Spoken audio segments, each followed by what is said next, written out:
welcome Scott Markus. Now, Scott is a filmmaker, an author. He does ghost stories and tours. Yeah. Scott, bring that microphone. You know that I used to get in trouble at Zanies in Vernon Hills. A lizard come flying out of the kitchen. Hold the microphone to your face. But that wilting lily, Liz. Yes. Scott and I have known each other since the late 1990s, I believe. That is true. Now, I do ask everybody this. Where did you grow up, my friend?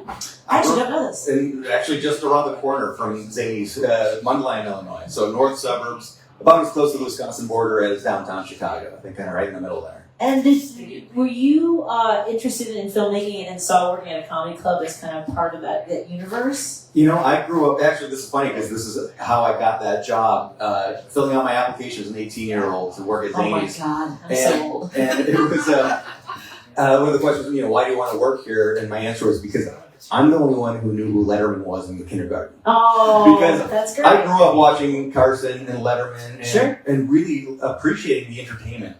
Not only the entertainment, but like the whole mechanism of like why these people are on. They're on to promote and yada yada. And of course, then you grow up watching all these great comics come onto the show, and then oh my gosh, they're playing down the street at this comedy club in my town. Yeah, I want to hang out with those people. So kind of that's great. The way. I grew up watching Johnny Carson too, and it was funny because I actually started just about when he retired, so that was kind of bizarre for me. Right. And before that, I mean, you and I, because we started at that club around the same time. Saw the sort of evolution from when you were on Johnny Carson. If Carson invited you to the couch, you were set. You get a deal at a studio for sitcoms and all kinds of stuff. I mean, the list is long, but from that to sort of the saturation of late night talk shows, and like Letterman didn't really have that many comics on. He would, and over a 2-year span, he only had 2 women. I mean, there's a lot of conversations about that. So it was a little bit weird for me to kind of watch, and it shaped the way I decided to stay in Chicago and build my career there. But now, like the only way to be booked at clubs is to be an internet star. I mean, you have to be able to.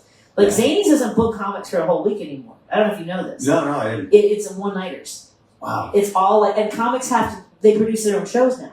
Okay. Like they have to sell their own tickets. That's like being in a band now, and you book a show with the obligation to then it's a bringer show. You got to bring 20 people if you want to play here. Yeah, it's just it's a different business model. And so, what were some of your favorite comics? I know that I remember working with you when I opened for David Tell. And we have pictures together with Henry Cho. Yeah, just a couple. John Panette, maybe. There were so many. Richard yeah, Lewis. Absolutely. In addition to Patti Vasquez favorites and there's so many great local comics that just didn't get that mainstream widespread popularity. Fred Klett, Tim Blue.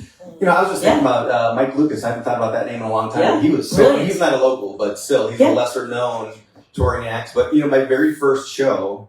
Emo Phillips was the headliner. Oh, wow. And then the next night, Lewis Black was the headliner. Oh, there you go. So that was a very good opening weekend for me. Yeah. That's a good way to start. I stuck around for a long time.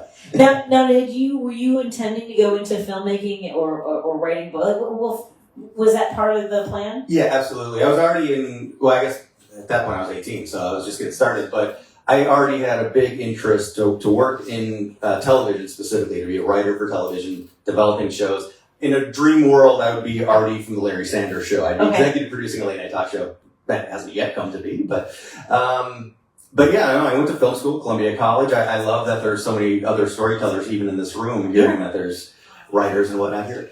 That is something I pursued, and then your path is always going to meander and weave around because obviously this has been 25 years of being a storyteller for me this year. And there are so many jobs now that didn't exist back then because there's so many different ways to tell stories that didn't exist back then. It's the journey has moved around, but I've always maintained being a storyteller. Well, I remember you telling me stories when you came back because you lived in Hawaii for a little bit, working on the set of Lost, which was fascinating for me. It's a little known show. Little known show. I don't have a problem with the way it ended, folks. I don't care what anybody else says. I don't have. And I had no control over how it ended. Nobody watched Lost? I feel like none of you watched. Well, don't watch it now with all the plane crashes. You don't want to see it. That was dark. I apologize to everybody. But I mean, like that was one of the first times I remember you telling me about that experience, and then we connected a little bit in Los Angeles when you were living there. And it's not what people think. Like, you know, it's hard. It's a grind. Yeah, no. If your heart isn't fully into it, you're going to burn out really quickly. If you don't find it fun, yeah, it's, you know, you're not going to be making a lot of money, and I've got the bank account to prove it. Even though I've been working in film or television or some discipline my whole life, but at the same time, it's still where my passion is. It's what continues to drive me. And, you know, now I work with a company. I'm not working on sets nearly as much anymore. I work with a company called the International Screenwriters Association. And one of our wonderful executives, she says this over and over again, that storytelling can change the world. Sure, I agree. And so, yeah, that's a big part of what I like to get into. And I like to bring positivity, even though, as you mentioned, I tell ghost stories a lot. And that sounds spooky and creepy, but, you know, you get to learn about history a lot. Yes. And to me, I bring a lot of positivity to it because, well, that's my voice as a creator, but also like knowing or experiencing that there's people that have wild experiences, even if they're scary in the moment, it's still kind of magical that we live in a world where we don't have all the answers. And that to some degree, anything's possible. And also, whenever you experience something, it's through your lens. Right. So to you, it might be scary and terrifying, but to somebody else, it might be just a weird moment. You know? I've seen that, and we have some friends who follow my friend Adam Selzer. Stay spooky, my friend. So Adam does cemetery tours, and he used to do some ghost tours, and is geared more towards being same as you, so a storyteller, but he does a lot of the history elements. I've moderated panels he's been on. Yeah. And so it's one of those things where I love that integration of learning something about a time and place, but it's also, to your point about storytelling, when people have these experiences. It also it goes into our, you know, what our traditions are, whether it's religion or family or just our own fear of all of that. What have been some of your for our Mysterians? What have been some of your favorite ghost stories? Like, let's just do Madison. I know you were telling us a few things. Yeah, well, let's see. I mean, the Tempest Oyster Bar is one of the coolest, spooky, haunted places in Madison. A lot of people don't know it's haunted, and I always say... Does the owner want you to talk about that? Yeah, you're totally fine. We did a podcast there that was a live ghost hunt one time. And he told his own ghost stories of seeing stuff. There you go. And this place was, at one point, a funeral home prior to its current incarnation. And in the 90s, it gets way darker than a funeral home.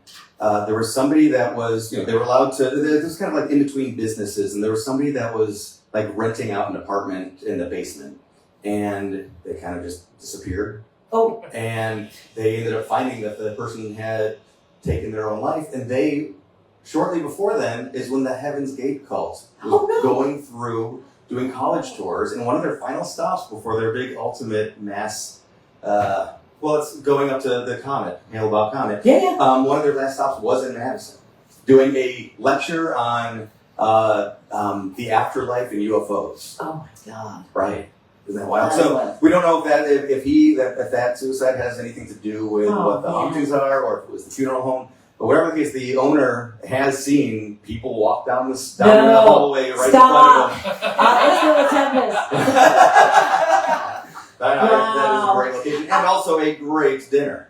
Oh, so, it's such good food. I have always been fascinated by ghost stories, and I'm working on writing some of these stories about how much I've always, I don't know what it is. My mom, when I was a kid, I was raised in the Mormon church, and they're very aggressive with teaching about death and things like that. And, at any rate, and what happens in the afterlife. And so I became very afraid of death and mortality, and like I used to be awake at night. So my mom bought me a Ouija board, which is...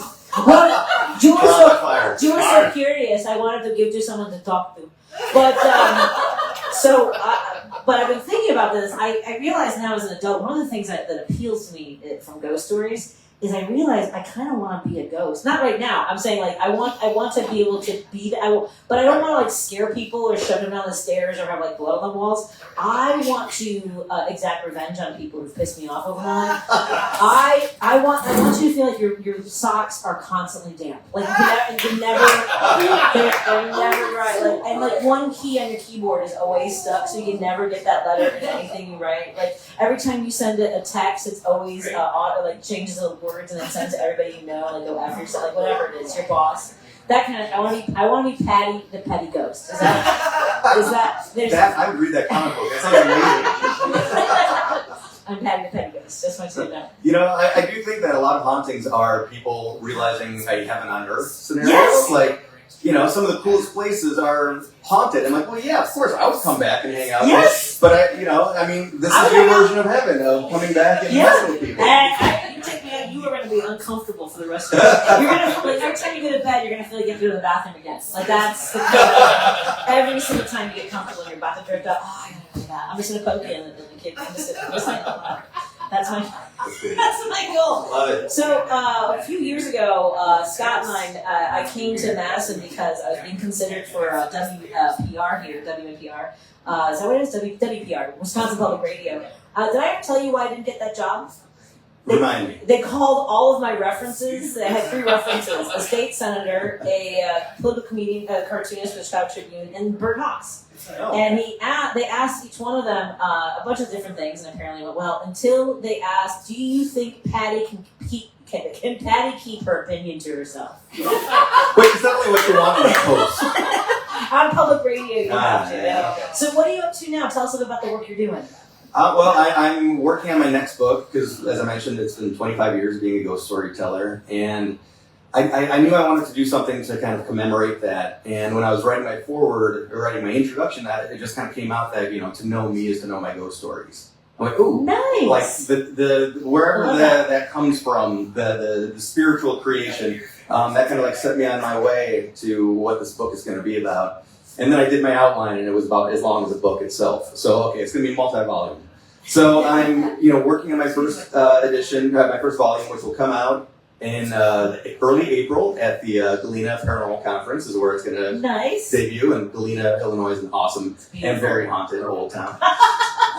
Tickets still available there as well. But yeah, that's what I'm working on, and it's telling the great stories and talking about the cool people I've met on the way and the crazy adventures. Honestly, I met my wife because I was on her paranormal podcast. So, the ghost story world has given me so much positivity. Excellent. And also just, stories learned as a storyteller along the way. It's a lot of fun. I love that. Where can people learn about the work that you do? Are you still doing tours? And also the International Screenwriters Organization. So if you have a screenplay, whether it's a movie or a TV show, and you're wanting to know what your next step is, whether you're very established and you've already made movies, or you're just getting started and need to learn more, it's networkisa.org. And again, it's a free website, and it's about being a hub to answer your questions.